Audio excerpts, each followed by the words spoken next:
Sunday story telling time లోపల అనగనగా ఒక ఊరు ఉందన్నమాట. ఆ ఊరి లోపల ఒక కుటుంబం ఉంటుంది. ఆ కుటుంబం లోపల అన్నదమ్ములు, అక్క చెల్లెళ్ళు అని కుటుంబ సభ్యులు 4 ఉంటారు. వాళ్ళు చాలా చిన్నప్పుడు చాలా ప్రేమగా ఉంటారు. కొద్ది రోజుల తర్వాత అందరి పెళ్ళిళ్ళు అయిపోతాయి, ఇవన్నీ అయిపోతుంది. తల్లిదండ్రులు కూడా వెళ్ళిపోతారు, అంటే ఇంకా వాళ్ళు మోక్షానికి వెళ్ళిపోతారు. తర్వాత ఏం చేస్తారంటే, ఇక చాలా రోజులు అయ్యింది, ఎప్పుడో ఒకసారి ఫంక్షన్లలో కలుసుకోవడము ఈ విధంగా అయిపోతుంది అన్నమాట. అయితే మనం ఏంటంటే ముఖ్యంగా మనం గ్రహించాల్సింది, తల్లిదండ్రులు వదిలిపెట్టిన అత్యంత విలువైన బహుమతులు ఎవరు వాళ్ళంటే అన్నదమ్ములు, అక్క చెల్లెళ్ళు. అయితే మనం వృద్ధాప్యంలో ఉన్నప్పుడు మన తల్లిదండ్రులు వదిలిపెట్టిన అత్యంత విలువైన బహుమతులు అన్నదమ్ములు, అక్క చెల్లెళ్ళనే మనం అనుకోవాలి. అనుకొని మనం బాల్యంలో ఉన్నప్పుడు అన్నదమ్ములు, అక్క చెల్లెళ్ళు మనం ఎంత సంతోషంగా ఉండి ఒకరికొకరం చెల్లె తినకపోతే అమ్మ చెల్లె తినలేదని, ఏదైనా గుడి దగ్గర పోతే గుళ్ళో మనకు ప్రసాదం రాకపోతే మన అక్కనో మన అన్ననో ఎవరైనా మా చెల్లెకి రాని అడిగి పెట్టడం, ఎంత సన్నిహితంగా ఉండేవాళ్ళము, ఆడుకునే వాళ్ళం కలిసే కదా. ప్రతిరోజు అందరం ఒకరికొకరము ఆడుకుంటూ చేస్తూ కలిసి బాల్యాన్ని చాలా సందడిగా ఉల్లాసంగా గడుపుకునే వాళ్ళం కదా అప్పుడు.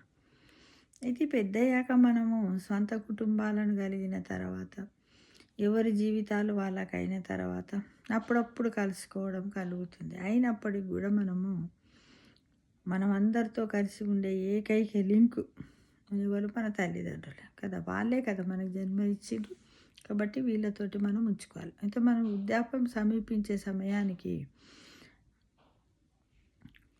ఏమైపోతుంది అంటే, మన తల్లిదండ్రులు వెళ్ళిపోయిన తర్వాత మన చుట్టూ ఉన్న బంధువుల సంఖ్య కూడా తగ్గిపోతుంది.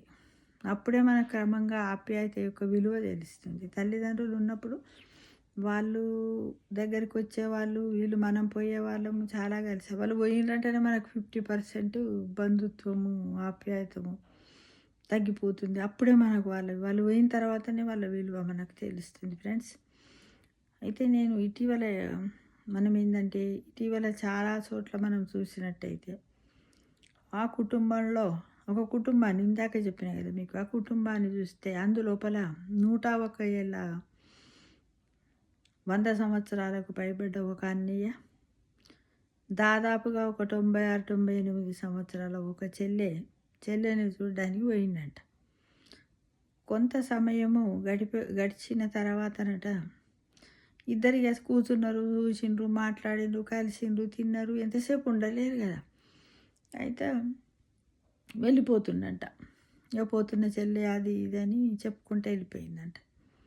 అయితే అక్కడ ఏంటంటే, తన సోదరుడు చాలా కొంచెము అన్న డబ్బు లేకుండా ఆర్థికంగా వెనకబడి ఉన్నాడు అనమాట.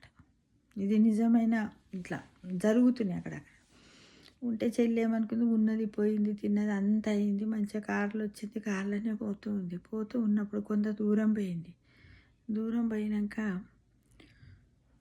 అప్పుడు పోయేటప్పుడు ఒకరికొకరు కౌగలించుకోవడం, అన్న జాగ్రత్త అన్న, ఇట్లా పడేవు చేసేవని అన్నీ చెప్పడం, ముచ్చటించుకోవడం, ఇవన్నీ జరిగిన తర్వాత ఇక చాలా బాధ అనిపిస్తాయి కదా. ఒకరికొకరు ఏడవడం, చెప్పడం, ఇవన్నీ అయిపోయింది.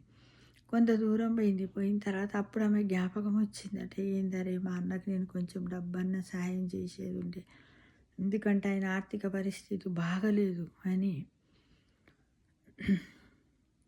చెల్లి ఏం చేసిందంటే, మళ్ళా కారుని వెనక్కి తిప్పుకొని పోయి వాళ్ళ అన్నకు మళ్ళీ పైసలు ఇచ్చి, ఇక వచ్చేటప్పుడు తనకు అయిన బాధ అంత ఇంత కాదనమాట, చాలా బాధపడ్డది.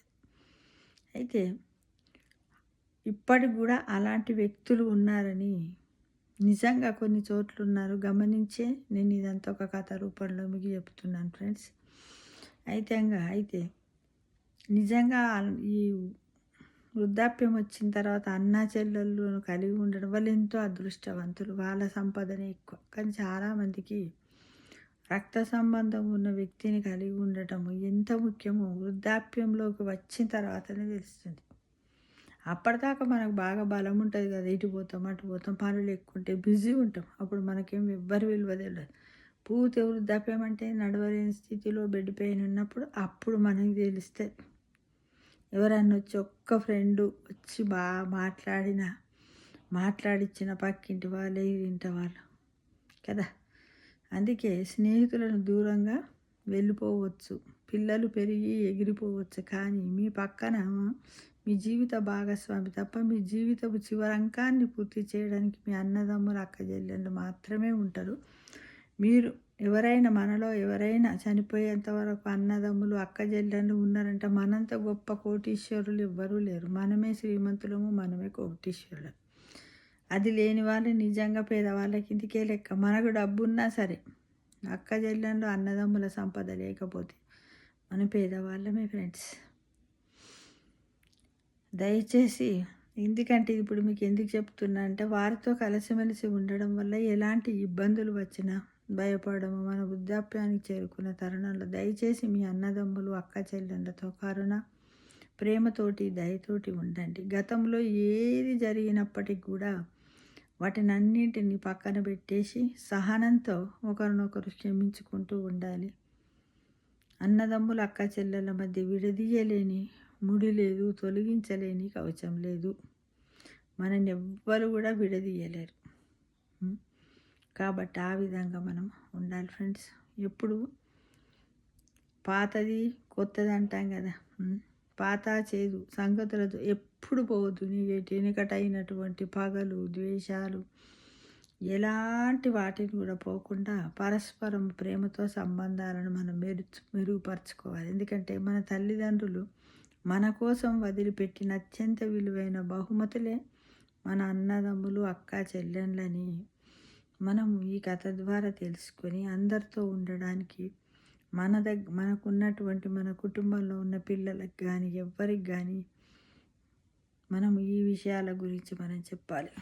అంటే ఆ ఊర్లో ఆ విధంగా ఆ కథలో వాళ్ళు ఏంటంటే వచ్చి అంటే అక్కడ చూడండి, ఒక అన్నకు ఒక చెల్లె ఆర్థికంగా ప్రేమనిచ్చింది, ఆర్థికంగా సహాయం చేసి, అంటే గర్వము, ఈగో. ఇప్పుడు చెల్లె ఇప్పుడు ఉన్నటువంటి సిచ్యువేషన్లో చెల్లె మంచిగా ఉంటే అక్కకు ఈర్ష్య ఎక్కువైపోతుంది. అలాంటి ఈర్ష్య రాగద్వేషాలు పెట్టుకోకండి. ఎందుకంటే ఎప్పుడో ఒకసారి ఆపదలో మనం ఆదుకుంటాం. మనకి లేదు కదా, మన పక్క వాళ్ళకు, మన అన్నదమ్ముల అక్క చెల్లెళ్ళకు కూడా లేకపోతే ఎట్లా? మన కష్టం వచ్చినప్పుడు అయితే చూస్తూ ఊరుకోరు కదా, కొంతలో కొంత సహాయం చేస్తారు. ఇప్పుడు ఈ కథలో చేసినట్టుగా, అంతే కదా ఫ్రెండ్స్. కాబట్టి అందరం కూడా ఈ కథ లోపల ఆ చెల్లె అన్నకు చేసినటువంటి సహాయాన్ని గమనించండి. ఎంత ఉన్నప్పటికి కూడా అక్క చెల్లెళ్ళు అన్నదమ్ములు మనకు వృద్ధాప్యంలో లేకపోతే ఎన్ని కోట్లు నీ పక్కన ఎన్ని కోట్లు ఉన్నా కూడా దానికి విలువ లేదు అనే విషయాన్ని కథ ద్వారా మనం తెలుసుకున్నాం. మన పిల్లలకు కూడా వినిపించండి. తప్పకుండా ఆ బంధాన్ని కూడా ఎలాంటి పరిస్థితుల్లో దూరం చేసుకోకండి. ఇదే మనకు 100% సంతృప్తినిస్తుంది. మనకు మోక్షానికి మార్గం కూడా ఉంటుంది.